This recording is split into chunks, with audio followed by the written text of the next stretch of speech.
VO3 වලින් එහෙම නැත්නම් Google Flow වලින් තප්පර 8ට වැඩි වීඩියෝ කරන විදිය කියන්න කියලා ගොඩක් අය කමෙන්ට් කරලා තිබ්බා. මම එක වීඩියෝ එකකුත් කරා ඒ වුණාට ඒ වීඩියෝ එකේ සම්පූර්ණම වීඩියෝ එක අප්ලෝඩ් වෙලා තිබ්බේ නැහැ. විනාඩි එකමාරයි අප්ලෝඩ් වෙලා තිබ්බේ. මට ඒක බලන්නත් බැරිුණා. ඒකට සෝරි. ඒ හින්දා අද වීඩියෝ එක බලන්න අද වීඩියෝ එකේ කියලා දෙනවා තප්පර 8ට වැඩිපුර වීඩියෝ එක කරන විදිය. මතක තියාගන්න මේක සම්පූර්ණ නොමිලේ කරන්න පුළුවන්. 7-5ක්වත් ෆ්ලෝ එකෙන් සල්ලි දීලා කරන්න ඕනේ නැහැ. ඒ වගේම තප්පර 40ක් වෙනකම්ම මේක දිගට හදන්න පුළුවන්. මම අද තප්පර 16ක් වෙනකම් කියන්නම්. එතනින් එහාට ඕගොල්ලන්ට කරගෙන යන්න පුළුවන්. බලන්නක දිගට. පුරුදු විදිහට chat GTP open කරගත්තා. මම මේ මුලින් වීඩියෝ එක කළා පස්සේ තමයි voice දෙන්නේ. එහෙනම් පොඩි අඩුපාඩු වෙයි ගණන් ගන්න එපා වැඩිය. මම මේක ටයිප් කරන්නේ 1960 BMW කාර් එකක් ළඟ ඇමරිකන් ගර්ල් කෙනෙක් ඉඳගෙන ඒ කාර් එක ගැන පොඩි එක්ස්ප්ලেইন එකක් කරන වීඩියෝ එකක් තමයි මගේ අයිඩියා එක. මම මේ ටයිප් කරන එක තමයි මේ ටග් ගාලා කිව්වේ. ඔයාලා බලන්න මම ටයිප් කරන්නේ මොකද්ද කියලා. ගොඩක් අය මේ AI වල කියලා දෙන්නේ වෙන අය කියලා දෙනවා වැරදි මං කියලා දෙන එක හරි කියලා නෙමෙයි මං කියන්නේ පොඩි අයිඩියා එකක් ගන්න කියන්නේ. එයාලා දෙන ප්‍රොම්ප්ට් එකක් ඕගොල්ලෝ කොපි කරලා වීඩියෝ එකක් හදාගන්න හැදී විතරයි ගොඩක් අය කියලා දෙන්නේ. ඒත් එහෙම වැඩක් නැහැ. එතකොට හැමදාම ඉස්කෝලේ යන්න වෙනවා. මොකද එදා ඉස්කෝලේ වැඩේ විතරයි පුළුවන් වෙන්නේ. ඒ හින්දා මම මේ කියලා දෙන්නේ ඔයාටම ප්‍රොම්ප්ට් එකක් හදාගන්න පුළුවන් විදිය. ඒ කියන්නේ ආයෙ මගේ වීඩියෝ එක බල බල ඉන්නේ නැහැ. ඔයා දන්නවා කොහොමද මේ ප්‍රොම්ප්ට් එක හදාගන්නේ කියලා ඒ විදිහට හදාගන්න විදිය තමයි කියලා දෙන්නේ. ඔය තියෙන මම ටයිප් කරන එක හොඳට බලන්න. මේ කාර් එකක් ගැන වීඩියෝ එකක් හදන විදිය මම කරන්නේ. ඒ වුණාට ඔයාට ඊළඟට පොල් ගහක් ගැන වීඩියෝ එකක් කරන්න පුළුවන්. ලයිට් කණුවක් ගැන වීඩියෝ එකක් කරන්න පුළුවන්. ඔයාට තව බල්ලෙක් පූසෙක් ගැන උනත් වීඩියෝ එකක් මේ විදිහට chat GTP එකත් එක්ක එකතු වෙලා මේ වැඩේ කරගන්න පුළුවන්. නැත්තම් කොහේ හරි මම ප්‍රොම්ප්ට් එකක් හදලා ඒ ප්‍රොම්ප්ට් එක දාලා මෙන්න මෙතන ප්‍රොම්ප්ට් එක තියෙනවා කොපි කරගෙන මෙන්න මේ වගේ වීඩියෝ හදන්න කිව්වොත් ඔයාට ඒ වීඩියෝ එක විතරයි හදන්න පුළුවන්. ඒ වුණාට මම කියලා දෙන්නේ මේ ප්‍රොම්ප්ට් ඔයගොල්ලන්ට ලියා ගන්න පුළුවන් විදිය තමයි මේ කියලා දෙන්නේ. ඒ හින්දා හොඳට බලලා තනියෙන් වැඩේ කරගෙන යන්න, පේජ් හදාගන්න, අප්ලෝඩ් කරන්න, සල්ලි හොයන්න, ගොඩ යන්න. ඔන්න බලන්න මම මේක ටයිප් කරලා තියෙන දේ කාර් එකක් ෂෝරූම් එකේ තියෙනවා වගේ කරන්න. මට ඒකට ෆොටෝ ප්‍රොම්ප්ට් එකක්, මේන් වීඩියෝ ප්‍රොම්ප්ට් එකක් සහ මේන් වීඩියෝ එකේම එක්ස්ටෙන්ෂන් ප්‍රොම්ප්ට් එකක් විදිහට දෙන්න කියලා. එතකොට මම මෙයාගෙන් දේවල් තුනක් ඉල්ලනවා. එකක් තමයි ෆොටෝ ප්‍රොම්ප්ට් එකක්. දෙක තමයි මේන් වීඩියෝ ප්‍රොම්ප්ට් එක. තුන තමයි එක්ස්ටෙන්ෂන් ප්‍රොම්ප්ට් එක. ඔය තුන්වෙනි එක තමයි වැදගත්. හැමදාම වීඩියෝ ප්‍රොම්ප්ට් එකක් අරගෙන වීඩියෝ ඒක කොපි කරලා වීඩියෝ එක හදාගන්නකනේ අපි කරේ. ඔන්න මෙයා දැන් මට ඒ ඉල්ලුව වගේම ප්‍රොම්ප්ට් තුනක් දීලා තියෙනවා. එක තමයි ෆොටෝ ප්‍රොම්ප්ට් එකක් දීලා තියෙනවා. දෙක වීඩියෝ ප්‍රොම්ප්ට් එකක් දීලා තියෙනවා. තුන මේ ඒ වීඩියෝ ප්‍රොම්ප්ට් එකේ එක්ස්ටෙන්ෂන් එක දීලා තියෙනවා. ඒ කියන්නේ ප්‍රධාන වීඩියෝ එක එක්ස්ටෙන්ඩ් කරන්න. ඒ කියන්නේ තව ටිකක් දික් කරන්න තව ප්‍රොම්ප්ට් එකක් තමයි මේ දීලා තියෙන්නේ. ඔන්න සරලම සිංහලෙන්. එහෙම කිව්වහම තේරෙන්න ඕනේ. පළවෙනි මේන් වීඩියෝ ප්‍රොම්ප්ට් එක ගත්තා. ඒක තව පොඩ්ඩක් දික් මේන් වීඩියෝ ප්‍රොම්ප්ට් එක තප්පර 8යි. ඒක තව පොඩ්ඩක් දික් කරගන්න තව තප්පර 8ක් දික් කරගන්න එක්ස්ටෙන්ෂන් ප්‍රොම්ප්ට් එකක් ගත්තා. ඒක තව ටිකක් දික් කරගන්න ඕන නම් දෙවෙනි එක්ස්ටෙන්ෂන් ප්‍රොම්ප්ට් එකක් ගන්නවා. ඒක තව චුට්ටක් දික් කරගන්න ඕන නම් තුන්වෙනි එක්ස්ටෙන්ෂන් ප්‍රොම්ප්ට් එකක් ගන්නවා. ඒ වගේ පහක් දක්වා ඔයාට දික් කරගන්න පුළුවන්. එතකොට තප්පර 40ක් නිකම්ම හැදෙනවා. ඔන්න බලන්න මම මුලින්ම ඉමේජ් ප්‍රොම්ප්ට් එක කොපි කරගන්නවා. ඇයි මම මේ ඉමේජ් ප්‍රොම්ප්ට් එකක් හදන්නේ කියලාත් කියන්න. මම වීඩියෝ ප්‍රොම්ප්ට් එක කෙලින්ම Google Flow එකට එහෙම නැත්නම් VO3 එකට දීලා වීඩියෝ එක බැලුවොත් මගේ ක්‍රෙඩිට් ඉවර වෙනවා. මම වීඩියෝ එක හදලා තමයි වීඩියෝ එක හොඳද කියලා බලන්නේ. එතකොට මගේ ක්‍රෙඩිට් ඉවර වෙනවා. එතකොට මට මේ වැඩේ කරන්න හරි පාඩුයි. මොකද මේක මට සැටිස්ුනේ නැත්නම් මම තව එකක් හදන්න වෙනවා. දවසකට හම්බෙන්නේ ක්‍රෙඩිට් 50යිනේ. ඒකයි මට තියෙන ගැටලුව. ඒ හින්දා මම ෆොටෝ ප්‍රොම්ප්ට් එකක් හදාගන්න මුලින්. ෆොටෝ ඕනේ තරම් මේකේ ෆ්‍රී හදන්න පුළුවන් කියලා මම කියලා තියෙනවානේ. ෆොටෝ එකක් හදලා මගේ අයිඩියා එකේ ෆොටෝ එකේ තියෙනවද කියලා මම මුලින් බලනවා. ඔන්න බලන්න මම මේ ෆොටෝ හදනදී කලින් කියලා දීලා තියෙනවා. මම ඒකයි වෙන දේවල් කතා කරේ මේකේ ෆොටෝ හදන විදිහ කියලා දුන්නේ නැත්තේ. ඒ වීඩියෝ බලන්න ගිහිල්ලා මම ෆොටෝ 4ක් හදාගත්තා මෙතන. ඒව හදන විදිහ කියලා දීලා තියෙනවා බලන්න ඕනේ ගිහිල්ලා. ඔන්න මම දැන් මෙතනින් ඔය හැදිලා තියෙන්නේ මගේ අයිඩියා එක තියෙන ප්‍රොම්ප්ට් එක. මම මෙතන එක ෆොටෝ එකක් සිලෙක්ට් කරගන්නවා මෙතන. මම පුංචි මේකේ වැරද්දක් කළා. මම chat GTP එකට මේ ගර්ල් කෙනෙක් 1960 කාර් එකක් ගාව ඉන්නවා කියන එක කරන්න කිව්වම මම එයාට කිව්වේ නෑ ගර්ල් මොඩර්න් ගර්ල් කෙනෙක් වෙන්න ඕනි කියලා. අන්න ඒකයි මම කියන්නේ හැමතිස්සෙම ඔයාගේ හිතේ තියෙන මුළු අයිඩියා එකම chat GTP එකට දෙන්න කියලා.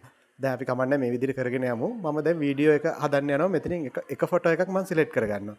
ඕවා කියලා දීලා තියෙනවා. ඒවා බලන්න පරණ වීඩියෝ එක වීඩියෝ කියන එක සිලෙක්ට් කරා. එක වීඩියෝයි කියන එක සිලෙක්ට් කරා. VO3 Lite කියන එක සිලෙක්ට් කරා. මේ ස්ටාර්ට් කියන තැනට ඔන්න බලන්න එකයි වැදගත් දේ. ස්ටාර්ට් කියන තැනට මම අර ෆොටෝ එක සිලෙක්ට් කරනවා. මම තෝරගත්ත ෆොටෝ එක. අන්න ඒකයි මම ෆොටෝ එකක් හැදුවේ. එතකොට මෙයාට මොන ෆ්‍රොන්ට් එක දුන්නත් මෙයා ස්ටාර්ට් එක විදිහට ගන්නේ අර ෆොටෝ ඉමේජ් එකේ තියෙන ප්‍රීවිව් එක තමයි. එතකොට මම දන්නවා මගේ ක්‍රෙඩිට් අහ කියන්නේ නැතුව මගේ ඔළුවේ තියෙන අයිඩියා එක එතන අවිල්ලා තියෙනවා කියලා. ඔන්න මම මේන් වීඩියෝ ෆ්‍රොන්ට් එක කොපි කරගන්නවා. අර ස්ටාර්ට් කියන තැනට අර ෆොටෝ එක දැම්මා. මේන් වීඩියෝ ෆ්‍රොන්ට් එක කොපි කරගත්තා. මෙතෙන්ට පේස්ට් කරා. සෙන්ඩ් කළා. ඔන්න ජෙනරේට් වෙනවා වීඩියෝ එක. තප්පර ගානේ මම මේ කියවන දේ වට කරදරයක් නම් ඔයා මම මේ කියවන එක නවත් මේක අහන්න නැතුව හරි වොලියම් අඩු කරලා හරි මේ වීඩියෝ එක බලලා ඒ විදිහට කරන්න. මම මේ කියන දේවලුත් වැදගත්. ඒ හින්දා පුළුවන් නම් ඒවත් අහන්න. ඔන්න දැන් වීඩියෝ එක ටික ටික ඉස්සරහට යනවා. ඔය පොඩි වෙලාවක ඇතුළත ඔක ජෙනරේට් වෙලා ඉවර වෙනවා වීඩියෝ එක. මේ Google Flow එකේ ඉමේජ් ඕනි තරම් ෆ්‍රී හදන්න දීලා තියෙන්නේ එන්නේ හේතුව හින්දා තමයි. Google Flow එකේ මෙහෙම ඉමේජ් හදලා අපේ ඔළුවේ තියෙන අයිඩියා එක එනකම්ම අපිට මේ ඉමේජ් හදන්න පුළුවන්. දැන් මම මේ හතරෙන් එකකට සෑහීමකටපත් වුණාට මම මේක සෑහුන්නේ නැත්නම් මම ආයේ ෆ්‍රොන්ට් එක කොපි කරලා ආයේ දෙනවා. තව හතරක් හදනවා. එතනත් මගේ අයිඩියා එක නැත්නම් තව හතරක් හදා ගන්නවා. එහෙම හදලා බලලා මගේ හරි එන අයිඩියා එක සිලෙක්ට් කරගන්නකම්ම ඕනි තරම් ෆොටෝ හදන්න පුළුවන්. වීඩියෝ හදද්දී තමයි ක්‍රෙඩිට් වැය වෙන්නේ. ෆොටෝස් වලට ක්‍රෙඩිට් වැය වෙන්නේ නැහැ. ෆොටෝස් සම්පූර්ණයෙන්ම නොමිලේ හදන්න පුළුවන්. හරිද? ඔන්න දැන් තව තියෙනවා මම ස්කිප් කරන්නේ පොඩ්ඩක්වත් වීඩියෝ එක. ඒතකොට මම මොන හරි වෙනසක් කරාද කියලා මේව වෙන්නත් පුළුවන්. ඒ හින්දා මම ස්කිප් කරන්නේ. ඔන්න ජෙනරේට් වෙනවා. ඔන්න ජෙනරේට් වුණා. ඔය තියෙන්නේ මේ වීඩියෝ එක ඇවිල්ලා තප්පර 8යි. අර පේනවනේ මෙතන ටයිම් එක වෙන්න තප්පර 8ක්. මේ වීඩියෝ එක හොඳට හදලා තියෙනවා. තප්පර 8යි. BMW කාර් එකක්. හොඳේ. ඔන්න තප්පර 8ක් තියෙනවා. හරිද?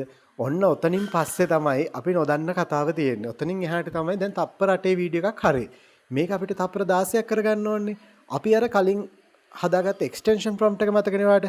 අන්න ඒ එක්ස්ටෙන්ෂන් ප්‍රොම්ප්ට් එක දැන් කොපි කරගන්නවා. ඒක කොපි කරගෙන ඇවිල්ලා ෆ්ලෝ එකට පේස්ට් කරනවා. හැබැයි පේස්ට් කරන්නේ වෙනදා කරන තැනට නෙමෙයි. මේ වීඩියෝ එක ඕපන් කරගෙන මෙන්න මෙතන මේ එක්ස්ටෙන්ඩ් කියලා තියෙනවාට පේනව නේද? එන්න ඒක ටච් කරලා එන්න එතන ටැබ් එකට තමයි මේක පේස්ට් කරන්නේ. ඔන්න දැන් ඒකත් ජෙනරේට් වෙනවා. දැන් මේ ජෙනරේට් වෙන වීඩියෝ එක අර වීඩියෝ එක පිටිපස්සටම ඔටෝමැටික් ඇඩ් වෙලාම තමයි එන්නේ. හරිද? ඒ කියන්නේ තප්පර 0 ඉඳලා තප්පර 16 දක්වාම මේ වීඩියෝ එක තියෙනවා. හැබැයි ඔයාට මේ දෙවණියට හදපු වීඩියෝ එක ඕන් නැත්නම් ඒක හරි ගියේ නැත්නම් ඔයාට පළවෙනි වීඩියෝ එකක් නැහෙනේ. ඒ හින්දා මේගොල්ලෝ ඔප්ෂන් එකක් දීලා තියෙනවා.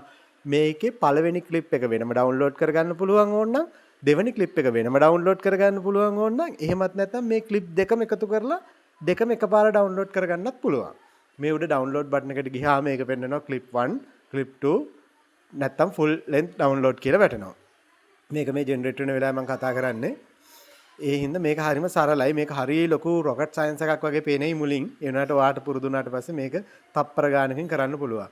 මේ විදිහටම තමයි තුන්වෙනි තප්පර 8ත් එක්ස්ටෙන්ඩ් කරගන්නේ. chat gpt එකනට කියනවා මට තුන්වෙනි එකක් දෙන්න කියලා. එතකොට එයා තව තප්පර 8කට තප්පර 24ක් වෙන්න හදනවා.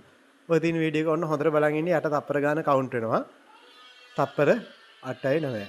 ඔන්න එයා පොඩි වැරද්දක් කරලා දෙනවා දෙවෙනි එක්ස්ටෙන්ෂන් එකේදී. අර ගෑන් ළමෙක් වෙන එක්කෙනෙක් ඇතුළේ ඉඳන් තමයි එළියට එන්නේ. ඒකේ අපි මුලින් chat gpt එකට කියන්න ඕනේ මේ same girl වම මුළු වීඩියෝ එකටම use කරන්න කියලා. එහෙම කියමු නැති වැරද්ද තමයි ආයේ කරලා තියෙන්නේ. ඕක මම බොහොම සරලව මේ පෙන්වන්න ඕනේ හින්දා කරපු වීඩියෝ එකක් හින්දා ඒ ගැන හිතන්න එපා. ඒ වුණාට ඕගොල්ලෝ එක් කරනකොට ඒ වැරදි කරන්න එපා. ඔයාගේ හිතේ තියෙන මුළු අයිඩියා එකම chat gpt එකත් එක්ක ලොකු වෙලාවක් දීලා කරන්න. ඒ හින්දා හිමින් සැරේ වීඩියෝ ටික කරලා බලන්න. කරන්න පුළුවන් ඔක්කොම දේවල් ටික කරලා වීඩියෝ එකක් අප්ලෝඩ් කරන්න. අවුලක් තිබ්බොත් කියන්නම් ගෲප් එකකට ජොයින් වෙන්න. බලන්න මම මේ වීඩියෝ එක පිටිපස්සට අප්ලෝඩ් කරන්නේ නැහැ. වීඩියෝ එක තවත් දික් වෙන හින්දා. එනම් මෙතනින් නතර වෙන්න. තාම මොන හරි ප්‍රශ්න තියෙනවා නම් As you can see, the elegant design of this 1960s BMW, particularly the iconic chrome grille and round headlights, highlights its historical value. This isn't just a car, it's a piece of history. The moment you settle into these seats and hear that engine roar to life,